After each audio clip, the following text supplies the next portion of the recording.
itong latest update bahin sa kayong sa tuwang panahon karong adlang Biyernes, Nobyembre 25, 2022. Sa pagkakaroon wala pa gyapon tayo ginamonitor na LPA o bagyo na posibleng makapekto sa tuwang nasod karong semanaha.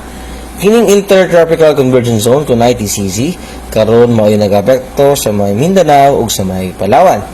Karong adlaw ang katibok ang bahin sa Palawan lakip na ang Kalayaan Islands makasinati aning madag-umon na kalangitan inabalan aning mga katag mga pag-uwan pagmanudug kilat mugna aning ITCZ.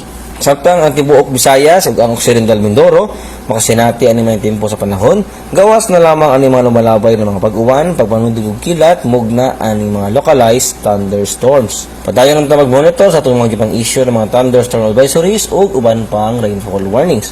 Ug mao na ang latest weather update. Para sa dugang impormasyon, bisita atong official website ug diri na lang tagot bikan diri sa buhatan sa UST Pag-asa Mactan. Kini si Mark Gales, maayong buntag ug daghang salamat.